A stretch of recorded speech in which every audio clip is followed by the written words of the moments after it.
Hello, welcome back my YouTube family and all student. तो कैसे हैं आप सभी? आई होप सभी बहुत अच्छे से होंगे और सभी अपनी तैयारी भी बहुत अच्छे तरीके से कर रहे होंगे। तो स्वागत है आपका आपके प्यारे यूट्यूब चैनल अभिलाषा स्टडी एकेडमी पर। और हमारा हैंडल नेम है @study/.108। तो स्टूडेंट, आप सभी को राधे राधे, राम राम, सत श्री अकाल, हर हर महादेव और आदाब। तो स्टूडेंट, चलिए आज का हमारा प्रैक्टिस सेशन जो सेट नंबर 8 है, यानी कि इस श्रृंखला के हमने सेट 7 कर चुके हैं। आई होप आपने सारी प्रीवियस क्लास देख ली होंगी। स्टूडेंट, आपके लिए एक इम्पोर्टेंट था कि मैंने क्लास अपलोड की थी, उसमें मैंने आर ओ के लिए जो आपने जितना पढ़ लिया है, जितना कुछ सीख लिया है, आपको अब वो टाइम आ गया है जब आप अपनी खुद की तैयारी को जांच ले कि आपने कितना कर लिया है, कितना आप और कर सकते हैं और इन कम दिनों में एक अच्छी तैयारी कैसे कर सकते हैं। तो उस वीडियो में मैंने ज़्यादा देर की वीडियो नहीं है, आई थिंक 4 मिनट की वीडियो है, आप उसको जाकर देख लीजिएगा, आपके लिए बहुत ही हेल्पफुल होने वाली है। तो प्लीज़ उस वीडियो को जाकर जरूर देख लीजिएगा। उसको मैंने कम्युनिटी पर उसकी पोस्ट भी डाली हुई है और क्लास भी वहीं पर आपको मिल जाएगी, लिंक भी वहीं पर मिल जाएगा। तो प्लीज़ उसको जाकर देख लीजिएगा, बहुत ही आपके लिए इंपॉर्टेंट होने वाली है। तो चलिए आज का सेशन स्टार्ट करते हैं। इसमें हम आप और मिलकर देखते हैं top 10 GK GS static current affair के क्वेश्चन भी इसमें होते हैं और साथ में पीवाईक्यू और हमारे आगामी जितने एग्जाम है उनको ही देखते हुए हम ये सेट तैयार करते हैं। ये क्वेश्चन हमारे लिए अति महत्वपूर्ण होते हैं, जो होते हैं हमारे व्याख्या सहित, जो हमारे आगामी एग्जाम इस टाइम लगे हुए हैं, जैसे कि R O UPPCS, APS, CTET 2023 में होगा, एसएससी भी होगा, बीपीओ, यूपी ट्रिपल एससी, लेखपाल एंड वनडे एग्जाम स्पेशल के लिए ये क्लास हमारी बहुत ही इंपॉर्टेंट है। तो इस क्लास को बिल्कुल भी स्किप मत कीजिएगा। अगर स्टूडेंट लास्ट में अगर आपको लगे कि हाँ क्लास और कंटेंट और क्वेश्चन का लेवल हमारे एग्जाम के लिए बहुत ही अच्छा है, अगर आप सेट लगाते हैं और आपको क्वेश्चन मिलते हैं, डिटेल्स आपको मिलती है, तो प्लीज चैनल को सब्सक्राइब जरूर कर लीजिएगा, बेल आइकन को प्रेस कर लीजिएगा और बने रहिएगा चैनल के साथ। तो चलिए स्टार्ट करते हैं, देखते हैं आज का पहला क्वेश्चन हमारी स्क्रीन पर क्या है। तो स्टूडेंट, आपको स्क्रीन पर पहला क्वेश्चन दिख रहा होगा कि उत्तर प्रदेश की विधानसभा में भित्ति चित्रित करने वाले कौन व्यक्ति थे जिसको यह गौरव प्राप्त हुआ था। स्टूडेंट, अगर आपने उत्तर प्रदेश की विधानसभा देखी होगी, लखनऊ में अगर आप गए होंगे, तो वहां पे जो विधानसभा है उस पर कुछ चित्र बनाए गए हैं, तो उनको चित्रित किसने किया है, उसका गौरव किसको प्राप्त हुआ है, यही हमसे एग्जाम में पूछ रहा है। स्टूडेंट, ये क्वेश्चन हमारे आर ओ और UP triple SC, UP PCS के लिए बहुत ही इंपॉर्टेंट है। तो चलिए अब देख लेते हैं हमारे क्वेश्चन का आंसर क्या होगा। ऑप्शन नंबर 1 है भगवती चरणजू, ऑप्शन नंबर बी है जगन्नाथ मुरलीधर अहिबासी, ऑप्शन नंबर 3 है रणवीर सिंह बिस्ट और ऑप्शन नंबर 4 है राजकुमार चितेरा। स्टूडेंट, आपके लिए मैं एक इंपॉर्टेंट जानकारी दे दूं, ये जितने भी ऑप्शन में दिए गए हैं ये चारों के चारों ही भित्ति चित्र के लिए बहुत ही फेमस है और ये इनका संबंध उत्तर प्रदेश से ही है।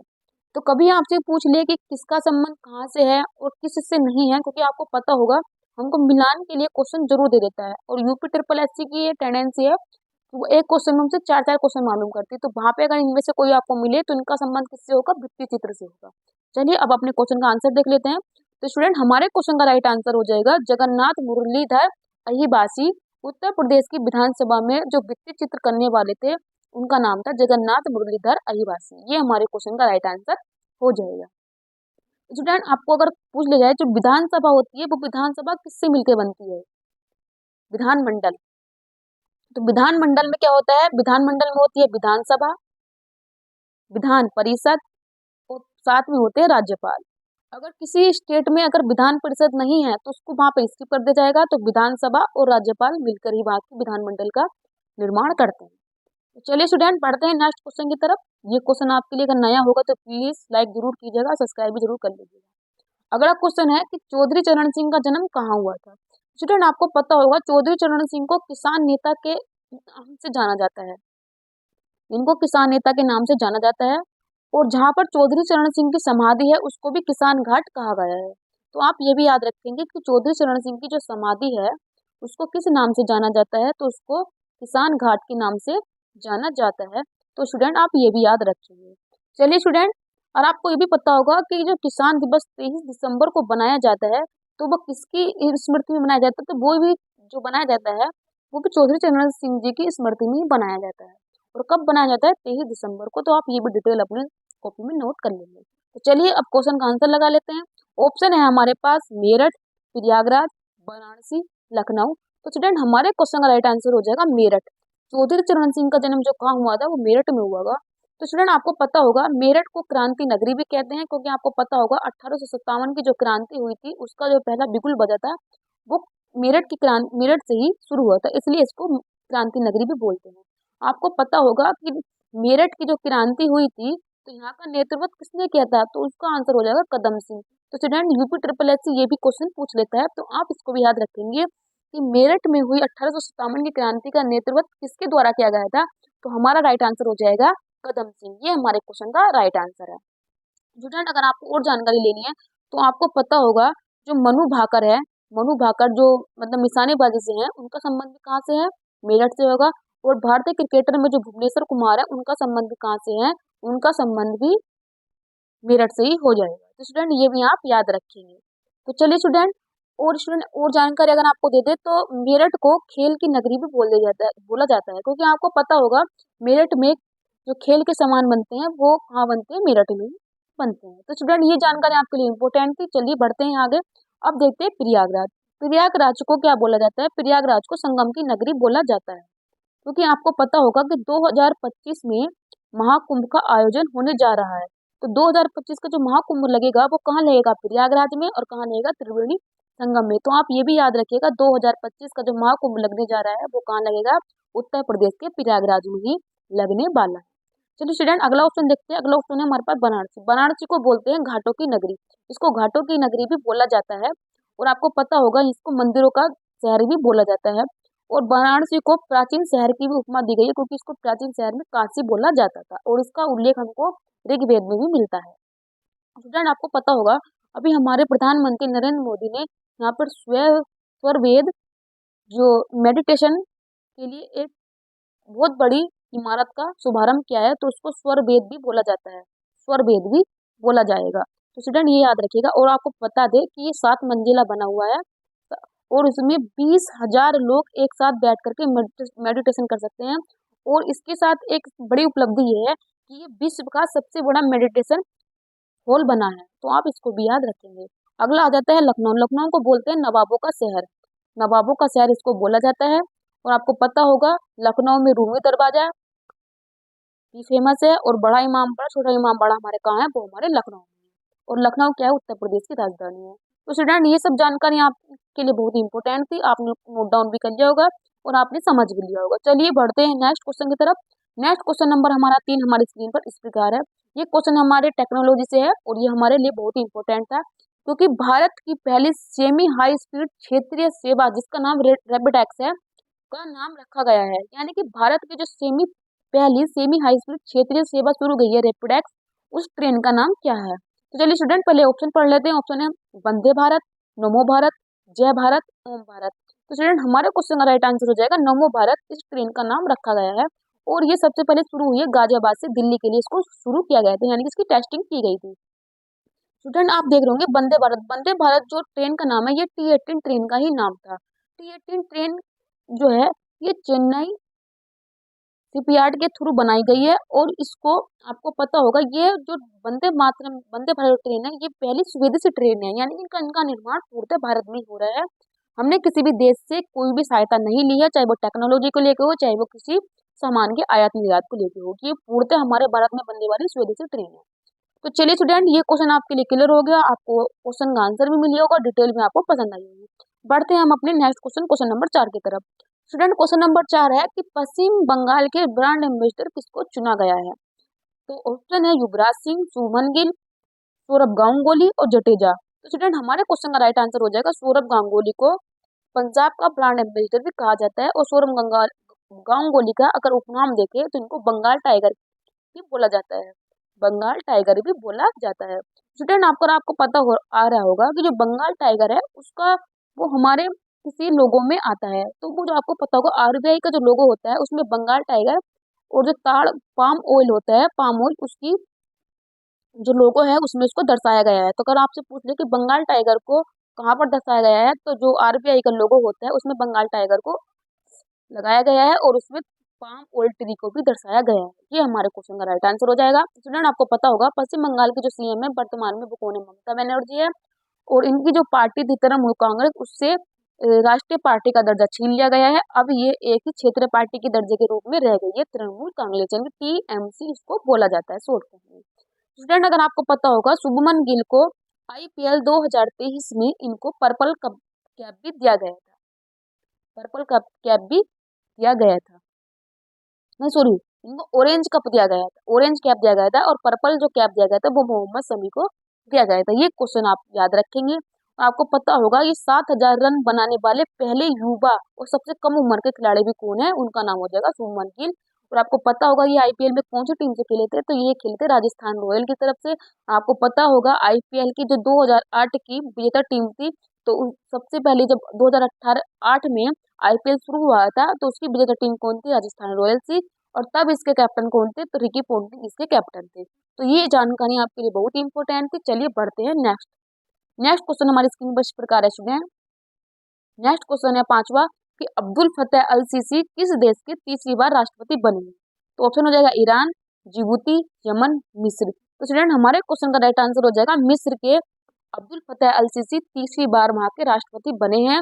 और आपको पता होगा इन्होंने 2 संविधान संशोधन किए हैं कि जो राष्ट्रपति है पहले यहाँ पर 2 बार बनता था, अब वो 2 बार बन के न तीसरी बार 3 बार बन सकता है। और जो राष्ट्रपति का कार्यकाल 5 वर्ष का होता था उसके बढ़ाकर उन्होंने 6 साल कर दिया है। तो आपको ये 2 चीज से भी अपडेट रहना है कि इन्होंने 2 संविधान संशोधन किए हैं जो मैंने आपको बता दिया है। और आपको पता होगा कि 2023 में ये हमारे 26 जनवरी पे क्या थे, चीफ गेस्ट भी थे। तो चलिए स्टूडेंट पढ़ते हैं नेक्स्ट। नेक्स्ट क्वेश्चन हमारे स्क्रीन पर इस प्रकार है, ये हमने लिया है अपनी इंडियन ज्योग्राफी से। क्वेश्चन है कि माउंट राकापोसी किस श्रेणी की सबसे ऊंची चोटी है। ऑप्शन हो जाएगा काराकोरम श्रेणी, लद्दाख श्रेणी, जास्कर श्रेणी और हिमालयन श्रेणी। तो स्टूडेंट हमारे क्वेश्चन का राइट आंसर हो जाएगा ये लद्दाख श्रेणी की सबसे ऊंची चोटी जो हो जाएगी वो माउंट राकापोसी हो जाएगा। स्टूडेंट अगर आपको ऑप्शन में दिखाई दे रहा होगा काराकोरम श्रेणी, लद्दाख श्रेणी और जास्कर श्रेणी, ये जो तीनों की श्रेणी होती है ये ट्रांस हिमालय के अंतर्गत आती है। और ट्रांस हिमालय के अंदर एक श्रेणी और आती है जिसको कैलाश पर्वत बोला जाता है। तो काराकोरम श्रेणी, लद्दाख श्रेणी, जास्कर श्रेणी और कैलाश श्रेणी ये तिब्बत में आती है, दक्षिण तिब्बत में आती है। तो आप ये चारों की चारों याद रखेंगे कहाँ आती है, ट्रांस हिमालय में। स्टूडेंट अगर आपको पता होगा ट्रांस का मतलब होता है कि पार हिमालय, यानी कि जो ट्रांस हिमालय है इसका निर्माण हिमालय के निर्माण होने से पहले ही हो गया था। अगर आपसे पूछा जाए क्या ट्रांस हिमालय हिमालय का भाग है, तो आप बोलेंगे नहीं, ट्रांस हिमालय हिमालय का भाग नहीं है, क्योंकि हिमालय के निर्माण से पहले ट्रांस हिमालय का निर्माण हो चुका था। तो आप ये जानकारी भी अपनी कॉपी में नोट डाउन कर लेंगे। चलिए स्टूडेंट बढ़ते हैं नेक्स्ट। नेक्स्ट क्वेश्चन नंबर 7 हमारी स्क्रीन पर इस प्रकार है कि यांगयाप दर्रा भारत के किस राज्य में स्थित है। आपको पता होगा स्टूडेंट कि कोई भी जब अगर 2 पहाड़ होते हैं उनके बीच में अगर कोई रास्ता बना दिया जाता है तो उसको दर्रा बोला जाता है, यानी कि इसको हम पास बोलते हैं, पास। तो चलिए स्टूडेंट अब अपने ऑप्शन देख लेते हैं, हिमाचल प्रदेश, सिक्किम, अरुणाचल प्रदेश, उत्तराखंड। तो स्टूडेंट हमारे क्वेश्चन का राइट आंसर हो जाएगा अरुणाचल प्रदेश में यांगयाप दर्रा है। और इस दर्रे की विशेषता है स्टूडेंट आपको पता होगा, ऐसे ही हमारे यहाँ इधर अरुणाचल प्रदेश है तो यांगयाप दर्रे से ही जो ब्रह्मपुत्र नदी का जो प्रवेश होता है वो कहाँ से होता है, वो यांगयाप दर्रे से ही होता है। तो इसलिए ये दर्रा हमारे लिए बहुत ही इंपॉर्टेंट हो जाता है। अगर फिलहाल आपसे एग्जाम में क्वेश्चन पूछ ले कि ब्रह्मपुत्र नदी का प्रवेश जो अरुणाचल प्रदेश में होता है वह किस दर्रे से होकर आती है, तो आप आंसर लगाएंगे यांगयाप दर्रा। तो ये क्वेश्चन आपके लिए बहुत ही इंपॉर्टेंट बन जाता है। हिमाचल प्रदेश में आपको पता होगा शिवकिला दर्रा होता है, और शिवकिला दर्रा से ही कौन सी नदी भारत में प्रवेश करती है, तो सतलुज नदी उत्तर भारत में शिवकिला दर्रे से प्रवेश करती है। नाथुला दर्रा और जेपिला दर्रा कहाँ है, वो सिक्किम में है। और अरुणाचल प्रदेश में लिपुलेख दर्रा, निधि दर्रा, माना दर्रा, किंगरी बिंगरी दर्रा, ये कहाँ पर आते हैं, ये हमारे दर्रे आते हैं उत्तराखंड में।